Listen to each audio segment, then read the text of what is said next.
Buenas tardes, mi nombre es Martín Nievas. Lo que voy a estar haciendo hoy es dar una charla que se titula Hacia la exploración robótica autónoma. Esta charla está en el marco, bueno, del RAS de IEEE para, bueno, la facultad USAC, que, bueno, muchas gracias por esta oportunidad para compartirles un poco de lo que estoy haciendo. Bueno, como les comenté, mi nombre es Martín Nievas. Actualmente soy ingeniero electrónico. Me recibí en la UTN en 2018 y a partir de hace 2 años comencé mi carrera de doctorado. Actualmente estoy en mi tercer año. Formo parte de un centro de investigación en informática para la ingeniería. Es un centro de investigación en informática donde estoy realizando mi tesis doctoral actualmente junto a un montón de otros investigadores. Bueno, también formo parte del IEEE activamente. Actualmente soy tesorero de sección argentina, de la sección argentina, y también estoy como tesorero dentro del SAC Team de Argentina. Bueno, en un tiempo pasado solía correr ultramaratones y bueno, soy scout. Bien, primero vamos a comprar un panorama de qué es esto de mi área de investigación, en la cual, digamos, estoy trabajando actualmente. Bueno, mi área de especialización está orientada hacia la exploración eficiente de ambientes no estructurados utilizando robots heterogéneos. ¿Sí? Básicamente queremos construir un mapa de una zona o un ambiente mediante robots. Sí, tenemos un montón de robotitos y lo que queremos hacer es desplegarlos en un ambiente y generar un mapa. Esto puede realizarse, como bien decía, con un solo robot o en forma colaborativa con varios robotitos. En la práctica podemos encontrar varios tipos de robots, ¿sí? Tenemos desde drones, hexápodos, pasando por rovers, como para nombrar algunos, y mediante la combinación de las diferentes características de maniobrabilidad que ofrece cada uno, lo que estamos tratando de hacer es generar un mapa del ambiente es en el cual se despliega este robot de la forma más eficiente posible. Como se puede ver acá en la foto, tenemos dos casos de robots.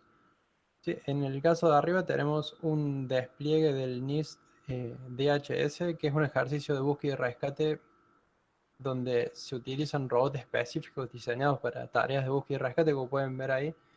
Tienen unas orugas que son de configuración variable, entonces en el caso de encontrar una escalera puede modificar su arquitectura y empezar a subir la escalera, o en este caso de las piedras, puede sortear los obstáculos tranquilamente. En el cambio, el de abajo tenemos un robot que es el Roma 2.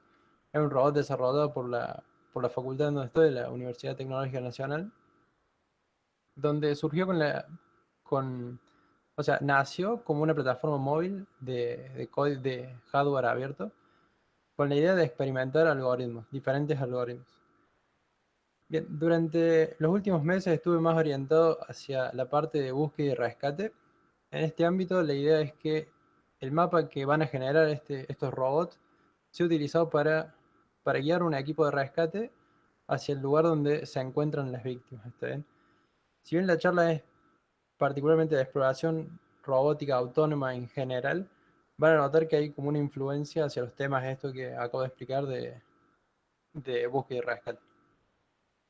Bien, entonces veamos un poco de qué es la exploración robótica. Bueno, exploración robótica es un problema dentro de robótica que se puede dividir en tres partes.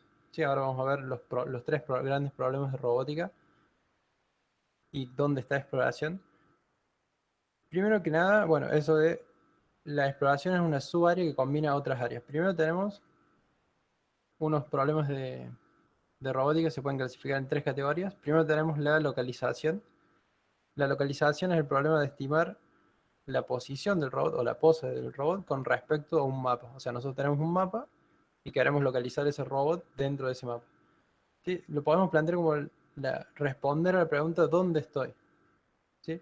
Hay dos variantes que se pueden diferenciar. Una es pose tracking, donde se conoce la posición inicial del robot, o sea, desde donde arranca a desplazarse el robot.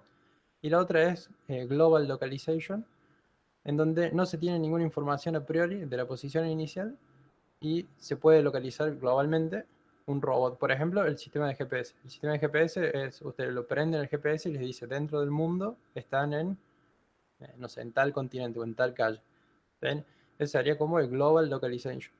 En cambio, en el Pose Tracking, ustedes agarran un robotito, lo tiran por una ventana, el robot no sabe dónde empieza con respecto al edificio. Entonces, bueno, toma ese como su origen. Después, por otro lado, tenemos lo que sería el mapeo. Ahí está, el mapeo. Este es el problema de juntar la información percibida por los sensores del robot y representarla de alguna forma.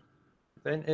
El robot, ya vamos a ver más adelante, tiene varios sensores equipados arriba y va a percibir el ambiente de diferentes formas en base a esos sensores. Lo podemos entender esto como responder a la pregunta de cómo puedo alcanzar, cómo se ve el mapa con respecto a los sensores que yo tengo en mi robot. Y por último, tenemos la planificación de la trayectoria. La planificación de la trayectoria implica calcular una forma eficiente, con algún criterio, de llevar el robot de una posición inicial a una posición final determinada. O sea, nosotros tenemos un mapa y queremos desplazar el robot de una posición inicial a una final. Sería responder la pregunta, ¿cómo puedo alcanzar una posición en el mapa? Sin embargo, la exploración es un área, es la combinación de las últimas dos, ¿saben? Donde en este caso queremos responder la pregunta en base a lo que estoy viendo, o sea, en base a lo que mi robot está percibiendo de este ambiente, ¿a qué lugar me tengo que desplazar para mejorar el mapa generado hasta ese momento? ¿Saben? Y ahora se preguntarán, bueno, ¿qué tipos de mapa? Porque vengo hablando de esto, ¿de qué tipos de mapa? Bueno, existen dos tipos de mapas, ¿sí? Primero tenemos los mapas métricos, que los podemos representar por unas celdas regulares, equidistantes, o sea, son todas regulares, las cuales nos permiten representar una gran cantidad de características del ambiente, ¿está bien? Con el problema de que necesitan grandes cantidades de memoria, porque si nos ponemos a pensar, necesitamos guardar la información de cada una de esas celdas en la memoria, o sea que ocupa mucha memoria. Sin embargo, hay técnicas para comprimir esta información, por ejemplo, Quadtris, que es la imagen que se ve. Con Quadtris, nosotros lo que podemos hacer es generar, Quadtris, lo que podemos hacer es una división recursiva mediante bloques cada vez más pequeños hasta una dimensión preestablecida. De la misma forma que en dos dimensiones nosotros dividimos el plano en una grilla que está sobre, por ejemplo, como un tablero de ajedrez, en 3D lo dividimos mediante cubos o voxels. ¿Sí? Los voxels lo podemos pensar como que es un cubo que está puesto en el espacio y después se van apilando todos cubitos uno al lado del otro, entonces vamos construyendo nuestro mapa 3D. Esto con respecto a los mapas métricos. Después tenemos los mapas topológicos. Bueno, estos mapas representan el ambiente en forma de grafo. ¿Sí? Particularmente pueden ser árboles donde existe solamente un camino entre dos nodos. ¿Sí? Esa es una de las propiedades de un árbol. Y estos grafos pueden ser dirigidos o no y ocupan menos memoria que los métricos. O sea, porque si nos ponemos a pensar, ahora solamente necesitamos guardar la posición de ese nodito, o sea, de los puntos azules que se ven en la pantalla, y las conexiones con los nodos vecinos.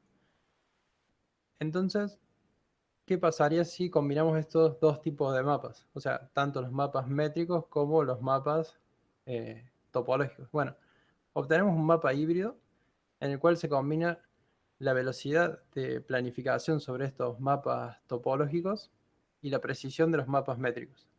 Esta velocidad se puede mejorar aún más utilizando tablas de hash. Las tablas de hash son una estructura de datos que se utiliza en ciencias de la computación.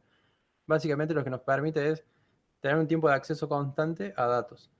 Entonces, si nosotros queremos consultar por la posición de un grafo, de un nodo en el grafo, utilizando la tabla de hash podemos acelerar esto y mantener un tiempo relativamente constante con respecto a si no utilizáramos la tabla de hash.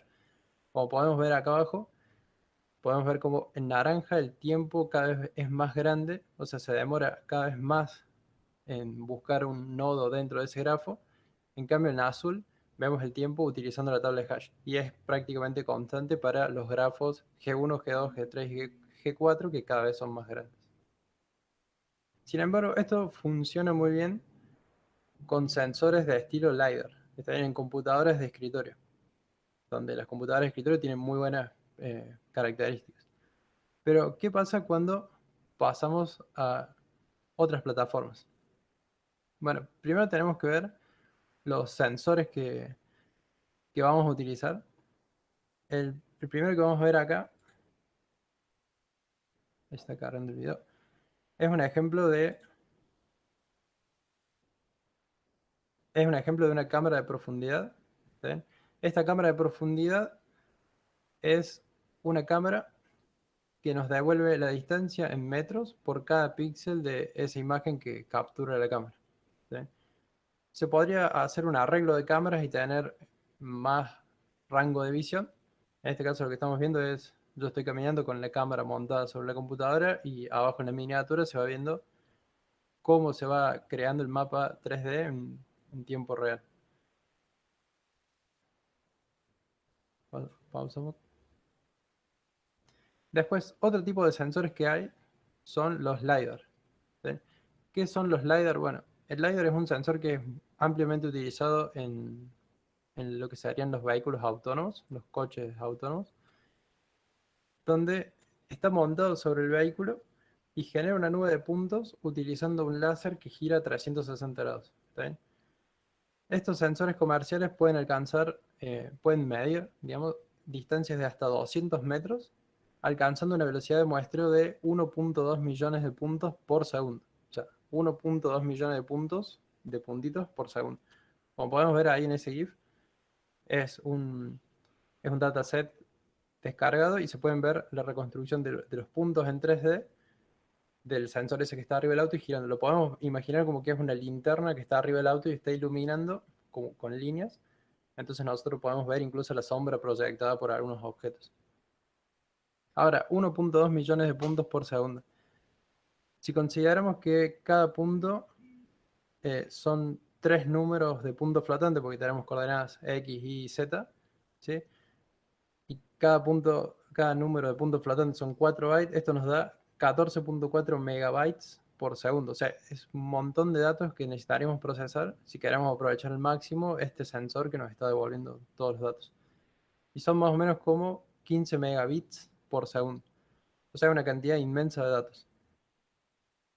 Entonces, ¿qué tendríamos que hacer? Bueno, tendríamos que tener en cuenta primero esta cantidad grande de datos que nos van a proveer los sensores y vamos a tener que generar algoritmos eficientes para que esta gran cantidad de datos pueda ser procesada en tiempo real, donde la palabra tiempo real depende de la aplicación, porque no es lo mismo un coche autónomo que tiene que reaccionar muy rápido a una cafetera que puede demorarse 10 segundos y no pasa nada. Entonces ahora vamos a ver qué características tienen que cumplir nuestro hardware a la hora de procesar. Bien. Bueno, ahí arriba está la foto de la cámara RGBD, que es la que tenía en la notebook. Bien, si bien hoy en día hay diferentes opciones a la hora de elegir una plataforma, no hay que dejar de lado la relación costo-beneficio que podemos obtener de las mismas. ¿Está bien? Si bien cada día se van desarrollando plataformas cada vez más compactas, o sea, la tendencia es cada vez a reducir y a hacer las cosas mucho más chiquitas, y podemos encontrarnos, por ejemplo, con procesadores de onceava generación de Intel en una de esas Intel NUC, con 64 GB de memoria RAM de doble canal con LPDDR4, o sea, no hay que olvidarse del precio, ¿está bien? Porque, por ejemplo, en este caso están en dólares, son $1.200 por esa computadora. ¿Y qué estamos obteniendo? Bueno, estamos obteniendo 4 cores con 8 threads y de 64 GB de RAM de memoria de doble canal y LPDDR4. Pero si nos ponemos a ver desde el punto de vista de memoria, de velocidad de memoria, por 3 o 12 veces menos podemos adquirir plataformas con menos características. O sea, podemos adquirir plataformas más baratas con las mismas características o similares. ¿Sí? E incluso con GPU embebida como en el caso de las Jetson. Por ejemplo, acá tenemos una foto de la Jetson Xavier NX. Es una computadora en un módulo que sale $400, o sea, 3 veces menos, que más o menos redondeando que la NUC. Y tenemos el mismo tipo de memoria, o sea, LPDDR4, y bueno, sale 4 veces menos, o sea, algo a tener en cuenta. Y eso está muy bueno cuando necesitamos armar, o sea, no un robot, ¿está bien? Sino un equipo de robots. O sea, porque con un robot, bueno, podemos permitirnos el gasto ese caro, pero cuando ya queremos empezar a escalar y pensar a futuro, a crear un enjambre de robots, bueno, todo esto nos va a ir limitando, sobre todo en el costo. Entonces, si utilizamos estas plataformas con memoria limitada, ¿bien? Porque, por ejemplo, la Jetson, la Xavier tiene 8 GB o la Raspberry Pi 4 viene ahora una versión con 8 GB, está lejos de los 64 GB de la Intel NUC. Entonces, ahora sale la pregunta de, bueno, ¿cómo le exprimimos cada bit de performance a ese hardware? Bien, como comenté anteriormente, los sensores que devuelven una nube de puntos generan una cantidad enorme de datos. ¿Está bien? Como habéis visto, la nube de puntos del LiDAR es 1.2 millones de puntos, es muchísima información. Sin embargo, estos datos son masivamente paralelizables, sobre todo para mm, procesamiento de nubes de puntos. Entonces, en un trabajo que presentamos el año pasado en la ArgenCon, utilizando la GPU embebida de las plataformas, la Jetson de NVIDIA, logramos reducir el procesamiento de la nube de puntos en un 50% con respecto al tiempo de filtrado de la biblioteca PSL, que es ampliamente utilizada en lo que sería el procesamiento de nubes de puntos. El algoritmo utiliza los diferentes niveles de caché de la GPU para realizar una operación de diezmado, donde esta operación de diezmado básicamente tenemos una nube de puntos, pueden pensarlo como de mucha resolución, donde tienen cuadraditos muy chiquitos, y lo que queremos hacer es que ahora los cuadraditos de esos chiquitos sean más grandes. ¿Para qué queremos los cuadrados más grandes? Bueno, primero vamos a tener menos cantidad de cuadrados, porque si nos imaginamos que un cuadrado se expande como que come a los cuadrados vecinos, entonces la nube de puntos baja en resolución. Si baja en resolución tenemos menos puntos y podemos procesar más rápido ese muestreo de los sensores. Entonces, si podemos reducir la densidad de la nube de puntos, podemos mantener la estructura del ambiente, que es básicamente lo que queremos hacer. Nosotros queremos generar una representación de ese ambiente hasta cierta resolución.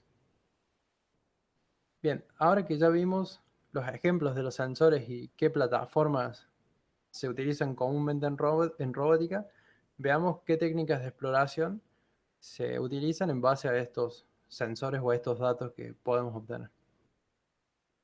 Bien, nos vamos a enfocar primero en dos trabajos que son ampliamente utilizados y que sirven como base de otros trabajos, ¿sí? Como que son el core de la parte de exploración. Esta es una captura de pantalla de una página que se llama Connected Papers. Está muy buena para ver la relación entre trabajos científicos en base a las citas. Ustedes ponen un trabajo y se fijan en la parte de las citas y les dice, bueno, este paper está muy citado, tiene el circulito más grande y se conecta con estos otros papers. El primero es el concepto de fronteras de exploración que fue introducido por Yamauchi en 1997, que ese es el que vamos a ver ahora. Y el segundo es un método introducido en 2002 por Gonzalo Banes, que es el de mejorar los puntos de vista en la exploración. Bien, entonces, el algoritmo de exploración de fronteras propuesto por Yamauchi utiliza un mapa métrico como representación del ambiente, en el cual tenemos un robot, ¿sí? O sea, tenemos un robot dentro de ese mapa, con un sensor omnidireccional como un LiDAR. O sea, el sensor omnidireccional es un láser que va girando 360 grados y nos devuelve la distancia a las paredes o a los obstáculos. Bien, con el ángulo y la distancia nosotros podemos obtener una representación del ambiente en coordenadas polares, como se ve ahí en la imagen negra, o utilizando el algoritmo de Bresheadman, podemos calcular un ray tracing a partir de coordenadas polares a un mapa métrico, como se ve en la figura de la derecha, y podemos determinar qué celdas están libres, que serían las verdes, qué celdas están ocupadas, que sería lo negro, y qué celdas desconocemos, por ejemplo, lo gris. Entonces, conociendo el modelo matemático de nuestro sensor, que dijimos que es esta transformación de polar a, a cartesiano, podemos encontrar qué celdas del mapa caen dentro de la cobertura y marcarlas como libres, las desconocidas como grises y las ocupadas en negro. Y ahora, una vez que tenemos clasificado este entorno local, lo que podemos hacer es extraer las fronteras. ¿Qué son las fronteras? Bueno, son las celdas libres que separan la parte conocida de la no conocida de nuestro mapa. En nuestro caso acá las tenemos con azul, están marcadas en azul. Este algoritmo se caracteriza por minimizar la distancia recorrida. ¿Ven? La idea de este algoritmo es se extraen las fronteras y el robot se desplaza hacia la frontera más cercana. ¿Está bien? Entonces tenemos dos fronteras en este caso que son las azules, se desplaza a la más cercana. Sin embargo, puede dar lugar a zonas inexploradas que tengan que ser revisitadas. Por ejemplo, en este caso, que determine que la frontera más cercana es la que está en el pasillo, va a dejar la habitación sin explorar, entonces va a tener que recorrer todo el pasillo, terminar de explorar el pasillo y volver a revisitar estas zonas. Está bueno porque tiene una implementación en ROS disponible y se puede implementar muy fácil también. El segundo algoritmo, que también utiliza grillas de exploración, grillas de ocupación, perdón, es el algoritmo introducido por Gonzalo Banos e introducen el concepto de ganancia de información, en el cual el robot estima la cantidad de información que podría adquirir en una posición del mapa. Particularmente la ganancia de información la calcula sobre las fronteras. O sea, lo que hace es mueve el robot o estima cómo se vería el robot en esas posiciones, que son las fronteras, hace un algoritmo de ray tracing.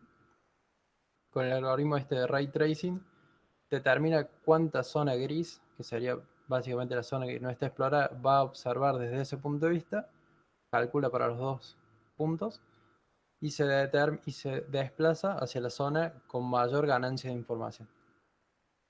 Bueno, este algoritmo utiliza el sistema de ray tracing, es más costoso que calcular solamente el Breitscheid de la posición actual. O sea, en Yamauchi solamente teníamos del robot actual, hacemos el ray tracing. En este caso estamos haciendo un ray tracing por cada frontera que encontremos en el mapa. Entonces, este algoritmo trata en cada iteración de maximizar la ganancia de información a medida que se va ejecutando.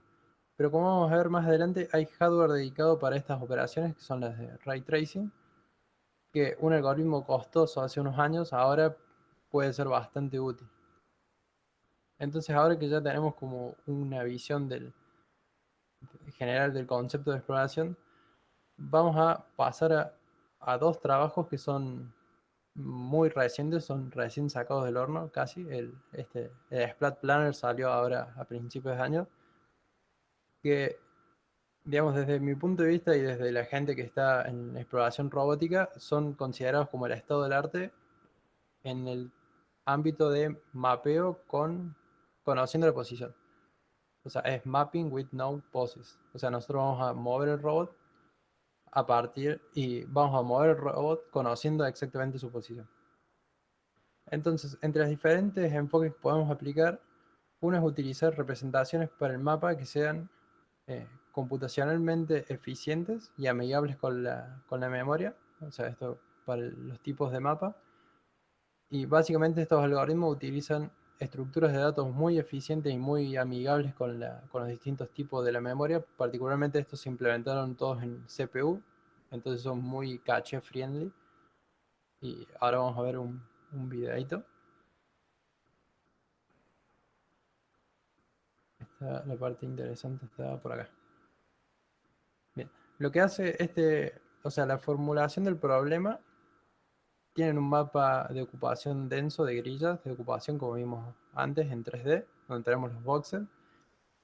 Y el problema lo plantean como mapear cada voxel de la escena, donde cada voxel va a estar representado por una coordenada 3D, o sea, con un punto que tiene un volumen, o sea, un lado, en un mapa de ocupación compuesto por todos los voxels que van a estar etiquetados en un principio como desconocidos, que serían en la imagen acá, se ven como grises. Durante el vuelo, lo que se va a ir ejecutando, le pongo el videito. Entonces, lo que hace este algoritmo es, apenas empieza a correr, el robot despega, es un dron, despega, hace un giro de 360 grados. Con este giro de 360 grados, nosotros ¿qué hacemos? Bueno, obtenemos un montón de fronteras, o sea, varias fronteras. Estas fronteras son las zonas en grises. Entonces, una vez que el algoritmo tiene esas fronteras identificadas, ahora están no en 2D, como el algoritmo de Yamauchi, sino que son en 3D. Entonces, los polígonos ahora pasan a ser superficies en el espacio. Lo que vamos a hacer es calcular cuánta ganancia de información obtenemos enfrentando la cámara hacia cada una de esas fronteras utilizando el ray tracing o el motor de ray tracing embebido en las placas de GPU modernas. Bien, durante el vuelo se va a ir calculando una trayectoria libre de obstáculos a bordo del robot. Esto es algo muy interesante porque en los algoritmos que vimos anteriormente, la ganancia de información se planteaba cuando el robot llega a una frontera. ¿Está bien? Sin embargo, cuando el robot se está moviendo una frontera, sigue viendo el espacio, ¿está bien? O sea, sigue percibiendo datos y actualizando el mapa. Entonces, a lo mejor, cuando vio una frontera que estaba lejos y se acerca, o sea, en el trayecto de acercarse a esa frontera, a lo mejor justo ahí terminaba, era un pasillo cortito, y esa frontera ya no está más, antes de que alcance esa frontera. Entonces, este algoritmo va continuamente actualizando esas celdas y, bueno, tiene en cuenta esa replanificación local.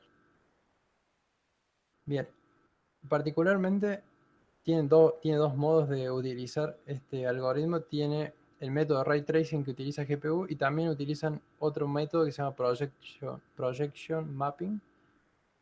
Define el área de ocupación de la cámara, que es una pirámide truncada. La podemos pensar así, como si ustedes están en la cámara web, se proyecta una pirámide. Todos los voxels que estén dentro de ese volumen se van a etiquetar como libres. ¿Qué ventajas tiene y qué desventajas tiene? Bueno, la ventaja que tiene es que es muy amigable con la caché. No necesitamos calcular ray tracing y podemos fusionar las fronteras y la ganancia de información directamente en el algoritmo de liberar cada set. Aparte, presentan un método que se llama, que es este de splat, blur y slice. En vez mantienen dos representaciones, una representación en la grilla 3D de los cuadraditos que están en el mapa, y aparte tienen otro sistema de representación que utilizan estos triángulos, que se puede ver como un grafo completamente conexo, donde acceder a esas celdas es similar a una tabla de hash. Entonces lo que están combinando acá es la precisión de los mapas métricos y en lugar de utilizar un mapa topológico, utilizan este método de filtrado de splat, blur y slice, que viene de Computer Science, de la parte de visión por computadora. Y hay otro trabajo, que eh, es de 2019, donde plantean que la ganancia de información es un potencial. Ahí voy a reproducir el video. Ahí está reproduciendo. Es un potencial que se utiliza como la integración. O sea, en este algoritmo se utiliza raycasting para ir integrando multidimensionalmente al mapa 3D las diferentes vistas del robot. El espacio de muestreo para el algoritmo de RRT, que es lo que se puede ver en el videito, que son todos esos nodos que se van creando. Ellos plantean que no hace falta calcular el ángulo de guiñada o el yaw, que sería cuando el robot se mueve a una posición, después girarlo. Lo eliminan del planificador esa parte y entonces con eso obtienen un modelo que está reducido en una dimensión. O sea, solamente calculan cuál es la mejor trayectoria para desplazarse a un lugar. Ahora, una vez que se desplazan a ese lugar, lo que hace es un proceso de raycasting haciendo 360 grados. Voy a poner de nuevo el video. Hacen un proceso de raycasting de 360 grados. Entonces, lo que está haciendo este algoritmo es, digamos, como imitar al algoritmo de Gonzalo Vanos, pero como en este caso no tenemos un LiDAR y tenemos una cámara, El muestreo de 360 grados lo hacen yendo hacia esa posición y generando el barrido de 360 grados. ¿Bien? Entonces, esto viene de la mano con otro algoritmo que se llamaba RHNBBP, que es la mejor frontera, o sea, cuál es la mejor frontera a visitar. Podemos ver acá en esta parte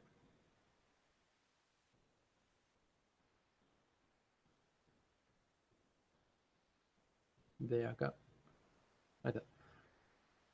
Lo que tiene bueno este algoritmo es que predice cuál sería la mejor posición para ubicar una cámara en un ambiente 3D complejo del cual se tiene información parcial. Lo único que tiene diferencia con el algoritmo de Yamauchi o de Gonzalo Vanos es que tienen una clasificación binaria del espacio, tienen o ocupado o libre, no tienen un modelo de incertidumbre del mapa, o sea, no pueden determinar qué celdas son no conocidas. Entonces, bueno, eso trae un problema cuando se genera la fusión entre fronteras y la ganancia de información.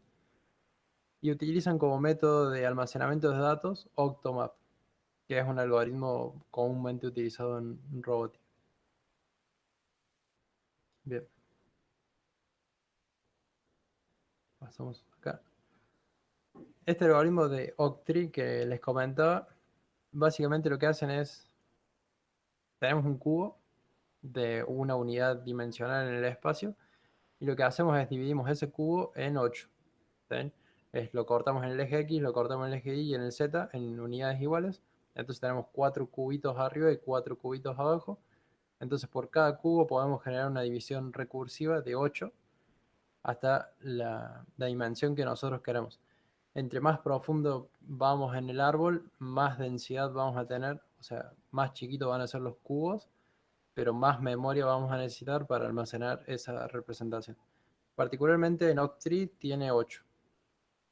Entonces, esta subdivisión en el espacio en forma de cubos o voxel, cada vez más pequeños a medida que se va yendo más hacia el fondo o más hacia las hojas del árbol, tiene un problema con la memoria. Sin embargo, hay otra técnica que se llama, o sea, otro algoritmo que se llama OpenBDB. OpenBDB lo que hace es elimina la restricción de los 8 nodos por cada hijo. O sea, nosotros tenemos el cubo original y se divide en 8 siempre. En este caso, OpenBDB lo que plantea es, bueno, no tengamos un tamaño fijo, sino que sea variable.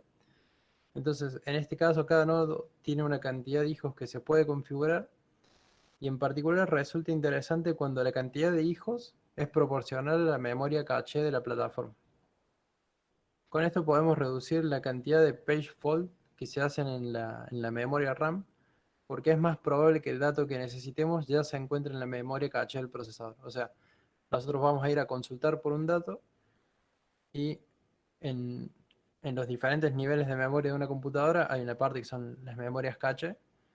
Nosotros cuando vamos a consultar una memoria, preguntar por un dato en la memoria, lo primero que hace la computadora es preguntar en la caché, si lo tiene ahí el dato. Si no lo tiene, va a un nivel más alto de caché y así hasta llegar a la memoria RAM. Bueno, la idea de este sistema de representación es que trate de mantenerse toda la información local en la memoria caché. Entonces, cuando nosotros preguntemos por una celda, que sea lo más probable posible de que ese dato ya esté en la caché, a que se tenga que ir allá lejos a buscar en la RAM. Y entonces, todo esto, ¿por qué lo queremos hacer? ¿Por qué queremos almacenar el mayor espacio posible en el mapa o por qué queremos actualizarlo de la forma más eficiente posible? Bueno, los ambientes en los cuales vamos a trabajar son muy diversos y los podemos clasificar en dos tipos. Primero tenemos los ambientes estructurados, donde se caracterizan por poseer pasillos y corredores amplios y libres de obstáculos. En este caso, las técnicas con grilla de ocupación funcionan genial, funcionan fantástico, porque como es fácil circular por los pasillos, el suelo es uniforme y solo necesitamos conocer la ubicación de las paredes prácticamente. Incluso hay soluciones comerciales de robotitos que barren el piso o limpian superficies comercialmente disponibles. O sea, es como una tarea que ya está medianamente solucionada. Sin embargo, hay otro tipo de mapas que son los mapas, perdón, los ambientes no estructurados, donde no podemos aplicar lo mismo. ¿Por qué? Porque eh, ya no tenemos paredes reconocibles al menos, no tenemos superficies de las cuales nos podamos orientar y el tamaño del ambiente normalmente va a ser muy grande. ¿Sí? Hay que recordar que el tamaño del ambiente va a depender de los sensores. Y el hecho de que tengamos que desplazarnos de una escalera, o sea, a través de escaleras para llegar a pisos, ya implica que no podemos utilizar ruedas. Entonces, estos cambios de niveles 3D, o sea, estos cambios de niveles en altura nos obligan a movernos sí o sí hacia algoritmos que tengan sistema de representación del mapa, al menos en 3D. Los ambientes pueden ser muy largos y simétricos, por ejemplo, las minas de túneles abandonados, donde no tenemos muchas features o características más que las vías en el piso, todas las paredes son muy parecidas. O si no, como en los escenarios de desastres naturales, que tenemos un montón de estructuras similares, por ejemplo, los ladrillos desmoronados de una construcción, son todos prácticamente iguales. ¿Y cuál es la ventaja? Si nosotros podemos generar un mapa de ese ambiente, podemos evitar a que personas se expongan a tener que ir a esos lugares a ver si hay víctimas o no. Este problema en los últimos años recibió una gran atención por parte de una competencia que se llama el DARPA Subtech Challenge. Uno de los objetivos de este evento es la exploración autónoma de diferentes ambientes en los cuales no tenemos GPS. Se dispone de 1 hora para completar la búsqueda de diferentes artefactos en el circuito. Y bueno, presenta una serie de problemas. Primero tenemos de comunicación. Van a ser ambientes muy confinados donde las paredes son muy grandes y no podemos pensar que hay comunicación directa entre dos robots. Los terrenos tienen diferentes obstáculos. Hay agua, tenemos gases en el medio del evento. Y bueno, y la iluminación es mala o prácticamente nula. Dentro de esta competencia se permite a un operario fuera del circuito que controle y supervise a todos los robots, pero toda la exploración se debería llevar a cabo autónomamente por los robots. El evento inició en agosto de 2019 en minas abandonadas o de investigación. Estas minas de investigación a veces son donadas hacia las facultades. Y luego en febrero de este año, o sea, del año pasado, se llevó a cabo la segunda parte, ¿sí? Que era en una planta nuclear abandonada. Luego de esta etapa, o sea, luego de esta etapa de la mina abandonada, en agosto se canceló la etapa de cavernas, que debería haber sido en 2020, en agosto, por motivos de la pandemia, y se pasó solamente a formato virtual. Bien, por último, bien, se pasó a formato virtual y la versión final de todo este evento se va a dar en septiembre de 2021, tanto la parte virtual como la parte presencial, donde los equipos van y prueban sus robots. Y aparte de promover soluciones creativas, estos eventos son muy buenos porque fomentan, primero que hay premios monetarios, o sea, hay plata, y aparte el, lo que se hacen los eventos de DARPA tienen como son muy conocidos en la parte de robótica, al menos no directamente, pero por ejemplo todo lo que eran coches autónomos, antes estaba la competencia de DARPA de autos autónomos, por 10 años fue un problema abierto, ahora tenemos los Tesla que se mueven de un lugar a otro, y bueno, ahora DARPA está proponiendo estos escenarios de competencia de exploración, así bueno, veremos en 10 años qué es lo que pasa, y además se plantean soluciones muy creativas, por ejemplo, esto es el equipo NCTU, donde llevaron un dirigible. O sea, llevaron un dirigible que es un globo inflado con un gas que es más liviano que el aire, entonces puede flotar. ¿Qué problema encontraron? Bueno, dentro de las minas no tuvieron en cuenta que hay corrientes de aire, porque son túneles que tienen dos extremos o más entradas. Entonces hay corrientes de aire naturales que cuando lo habían probado en la facultad o en los centros de investigación no habían tenido ese problema. Bueno, como les comentaba, tiene una parte virtual. La parte virtual es públicamente accesible. Tiene la parte en GitHub en OSRF subT. Pueden descargar el simulador y hacer las pruebas. Eh, Por ejemplo, este es un videito que grabé el año pasado, del año pasado de una de las posibles soluciones de, aparte del evento grande, hay eventos más chicos donde les plantean, bueno, ¿cuál es la forma más eficiente de explorar un túnel? Entonces les dan un escenario que es solamente un túnel y, por ejemplo, ahí arriba se puede ver cómo es el equivalente real al simulado y tienen que generar el mejor mapa de ese túnel en el menor tiempo. Entonces, bueno, ustedes pueden entrar, enviar sus soluciones e ir compitiendo. No hay premios en esta parte para, para los problemas chicos, pero sí para la versión grande. Entonces, ¿por qué está bueno utilizar simuladores? Bueno, simuladores está muy bueno porque no necesitamos tener robots. Ustedes pueden directamente de su casa con una computadora, se pueden sentar, descargan los, los algoritmos y todos los escenarios y pueden empezar a hacer pruebas directamente. Está muy bueno porque implica que no tienen que ir a un lugar a configurar todos los robots y empezar a hacer pruebas, sino que normalmente todos los algoritmos se prueban en una primera instancia en simuladores. Nosotros el año pasado presentamos un trabajo, no, en 2019, no en 2020, presentamos un trabajo que utilizaba Docker para encapsular estos ambientes de investigación o de exploración y pruebas con el objetivo de que fueran fácilmente reproducibles. ¿Por qué? Porque hay muchos experimentos que se llevan a cabo en exploración que si ustedes no tienen el robot exacto que tiene ese otro laboratorio del otro lado del mundo, ustedes no podrían crear o recrear ese experimento. Entonces, utilizando estos exploradores, estos simuladores, ustedes podrían validar los métodos que otros investigadores presentaron. Bien, y ahora voy a hablar esta última parte de las enseñanzas que dejó la competencia hasta ahora, hasta 2020, que fue la última vez, donde vamos a hablar particularmente de un equipo que se llama CTU Crash, el cual quedó tercero en la etapa de túneles, siendo el primer equipo entre los equipos no auspiciados por DARPA. DARPA tiene, o sea, dentro de la competencia hay varios equipos, hay unos que están auspiciados y hay otros que no están auspiciados. Bueno, este es el que quedó en el ranking más alto de los no auspiciados y son de República Checa.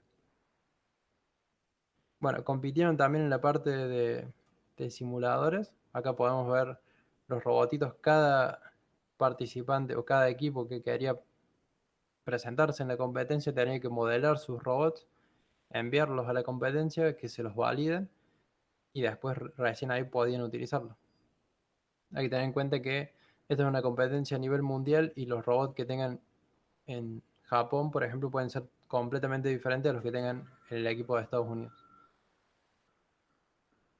Bueno, el equipo estaba conformado por robots terrestres, entre los cuales se encontraba un Husky A200 de ClearPath, ¿sí? Y tres Absolem producidos por Blue Botics, que son los que tienen las orugas que se pueden deformar. También contaban con tres hexápodos y dos drones. Los hexápodos se desplazaban con velocidades de aproximadamente 0,2 metros por segundo y las baterías de una hora de duración. El problema que encontraron es que en ambientes muy amplios, por ejemplo como las minas abandonadas, los hexápodos no son prácticos porque no, a 0,2 metros por segundo en una hora no pueden recorrer mucho terreno. Sin embargo, la técnica que utilizaron fue llevarlos en la espalda de otro robot y desplegarlos en el ambiente. Bueno, tenían varias cámaras y sensores. Un problema muy común es la falta de iluminación en estos ambientes. Entonces por eso van a ver que todos los robotitos tienen tiras de LED. La generación del mapa, acá podemos ver cómo utilizan un arreglo de cámaras omnidireccional, o sea, un arreglo de cámaras para generar una vista omnidireccional del ambiente y aparte un sensor LiDAR que va girando para ir construyendo en tiempo real el mapa del ambiente. Acá está en 4x el tiempo y después se pone en por 8. Pero fíjense que el algoritmo es bastante robusto en la creación del mapa, aún en la ausencia de features para ir identificando cómo se desplaza el robot, porque todas las paredes son muy parecidas.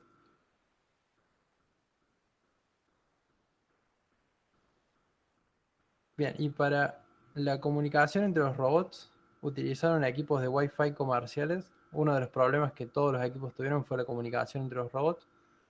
Utilizaban Wi-Fi para la comunicación punto a punto entre los dos robots, para el monitoreo y la teleoperación.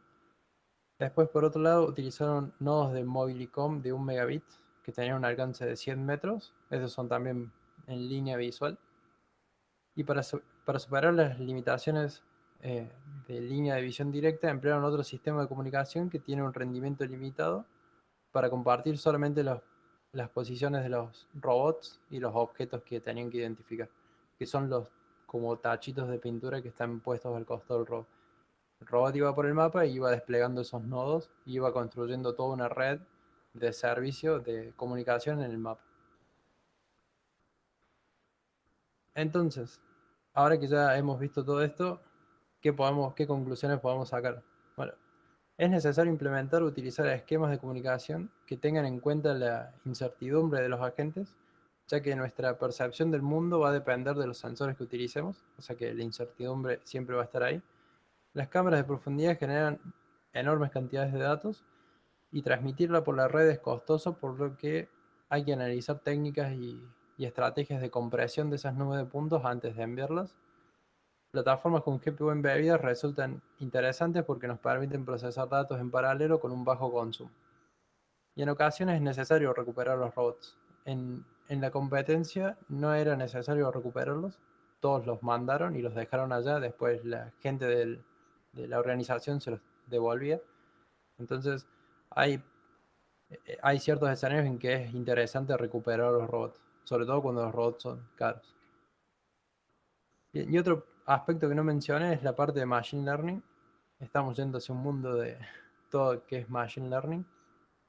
Particularmente este es un trabajo que hicimos en 2019 con unos chicos de Estados Unidos, que era básicamente aplicar redes neuronales que se utilizan en autos, en coches autónomos, en videos de drones. ¿Sí? Entonces estamos viendo un robot que está desplazándose por unas escaleras y a la derecha estamos viendo el mapa de calor de la distancia de los obstáculos. Entonces lo que es más brillante está más cerca, lo que está más frío y oscuro está más lejos.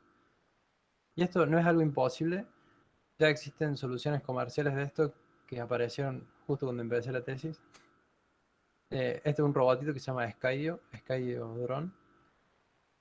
Lo que hicieron fue utilizar, en lugar de cámaras normales, utilizan cámaras de ultra gran angular que pueden ver más de 180 grados y van estimando la profundidad de cada píxel.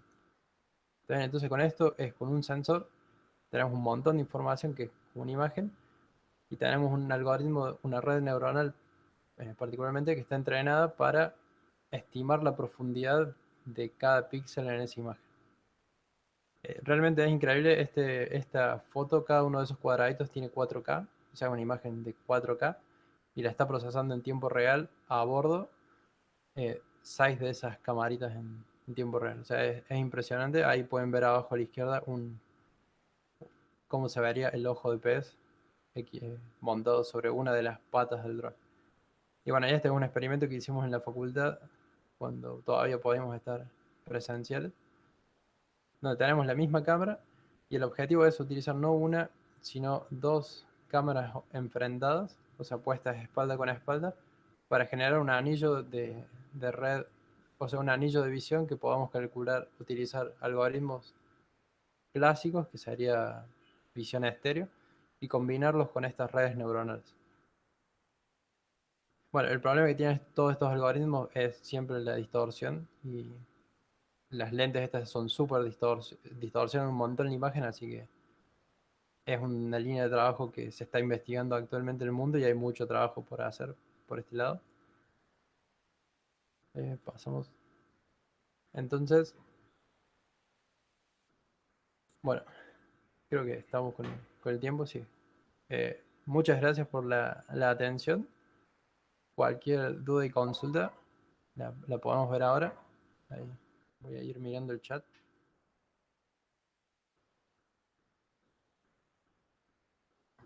Muchas gracias por tu presentación, Martín.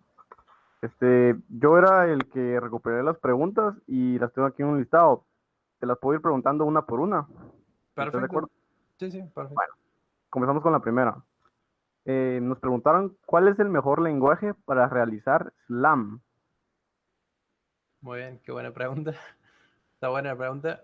Actualmente todo lo que se está desarrollando, hay muchos lenguajes, pero como que la parte más fuerte se está desarrollando en C y en C++, particularmente en C++, y después podría decir en Python.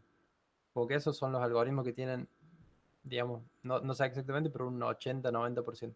Y después hay un montón de otros lenguajes, R, Scala, eh, y otros lenguajes menos conocidos que se hacen en Slam. Pero C++ y Python, seguro. Bueno, gracias. La siguiente pregunta dice, ¿se puede utilizar otro tipo de estructura de datos en vez de hash para la búsqueda de elementos?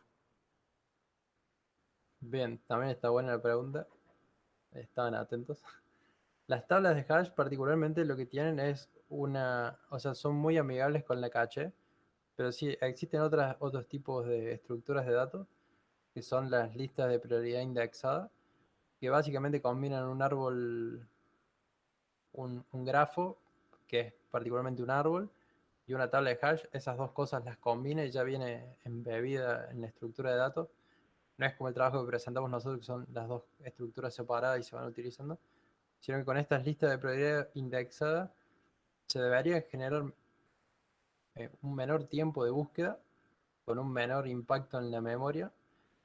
El problema que encontramos es que ocupan más memoria que las tablas de hash tradicionales y que los árboles topológicos, o sea, los mapas topológicos por separado.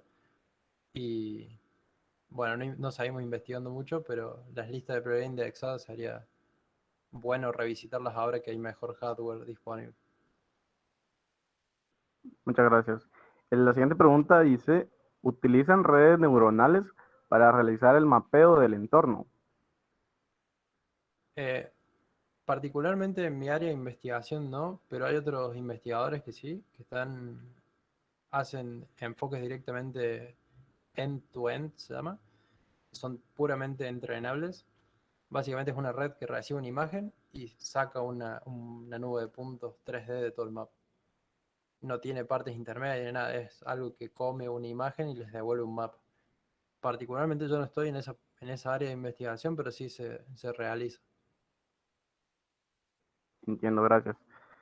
La siguiente dice, ¿cuál es el escenario más complejo con el que te has enfrentado y cómo has logrado afrontar esos escenarios? Muy bien. Los escenarios más complejos desde el punto de vista de algoritmos o desde físicos. Digamos, desde algoritmos, la parte más compleja podríamos decir que es recrear los experimentos que hicieron otros investigadores. Hay mucha información disponible, pero hay veces que la información esa que está disponible no es suficiente para replicar los datos, o muchos publican cosas y, y, y es difícil obtener ese mismo hardware. Entonces esa es como una escena compleja en la parte de investigación. Y en la parte física, hasta ahora lo máximo que hemos trabajado con exploración robótica en ambientes complejos fue en ambientes estructurados, o sea, con edificios. Hemos estado en simulaciones como de derrumbes o plantas o edificios abandonados, pero bueno, nos falta un paso más todavía para llegar a un derrumbe, por ejemplo, un colapso. Wow, qué increíble. Ahora te vamos a pedir la última pregunta que dice, ¿cuál es tu objetivo luego de terminar tu doctorado? Muy buena pregunta. Ahora, actualmente, nosotros tenemos en el plan de carrera, digamos, de lo que sería UTN, que es la universidad en la que estoy. Particularmente la carrera es, hacen la carrera de investigador, o sea, hacen la carrera de grado, hacen la carrera de investigador y después se pueden quedar como docentes investigadores dentro del mismo centro de investigación. Entonces, como que esa es una de las líneas que hasta ahora tiene el 98% de probabilidades, que sería seguir, continuar con la parte de investigación y explorando un poco más hacia cómo combinar las múltiples, o sea, múltiples formas de representación del mapa. Digamos, eso como sería la parte de investigación, sí. Muchas gracias por tu participación en las preguntas y por responderlas todas. Gracias. Bueno, ¿Tienes algunas palabras que decir? eh, si alguien tiene alguna consulta o duda que, digamos, se le ocurre cuando terminemos la charla, bueno, me pueden escribir por Twitter o por Instagram, no hay ningún drama. Si no, me pueden enviar un correo, no hay ningún problema por eso. De esta charla había dado una versión anterior, pero era de 2019, de la parte de exploración robótica, donde no estaba muy maduro todavía mi conocimiento. O sea, sobre todo en la parte de 2020 y 2021 se publicaron un montón de trabajos que estos dos del estado del arte que les compartí, acá en esta presentación, en la presentación anterior ni siquiera existían, y la pueden ver acá en el blog. Está disponible el PDF con todos los slides. Y bueno, si alguien tiene alguna consulta me puede escribir después sin ningún problema. Gracias por tu tiempo. Fernando, algunas palabras. Sí, solo creo que tenemos una última pregunta aquí. Pregunta Héctor García, ¿cómo dijiste que funcionaba el sensor basado en láser? Bien, el sensor que basado en láser se llama LiDAR. Básicamente es un láser que está montado sobre un cabezal que va girando. Y lo que hace ese láser es, tiene un láser de una cámara, emite un pulso láser, la cámara detecta cuando, o sea, está en la cabeza, emite el láser y se queda esperando el reflejo. O sea, el láser va a la velocidad de la luz, entonces el procesador este está tomando muchas muestras por segundo. Y lo que hace es, en base al tiempo que demora la luz en ir, pegar en el objeto, reflejar, o sea, que emite luz y volver, se calcula ese tiempo, la velocidad de la luz es conocida, entonces se puede calcular la distancia. Eso se hace muchas veces por segundo a medida que va girando, y con eso tenemos un LiDAR de un solo láser. Los, los que veíamos en el coche autónomo es el mismo principio, pero en vez de tener un láser, tienen 36 láser, están orientados en ángulo, en un ángulo de, creo que son 0,2 grados. Entonces, lo que va haciendo es generando un mapa como un montón de líneas en el espacio y va generando la nube de puntos en base a ese abanico del láser. Ok, muchísimas gracias, Martín. De verdad, por parte de RAS, te agradecemos bastante tu tiempo, igual a todos los que estuvieron aquí participando. Y pues tenemos aquí un pequeño diplomita. Solo vamos a ver, lo voy a presentar aquí. Uh, solo- Ahí dejo de compartir. Dale, dale. Ahí está. Qué raro, no me parece. Voy a presentar la pantalla.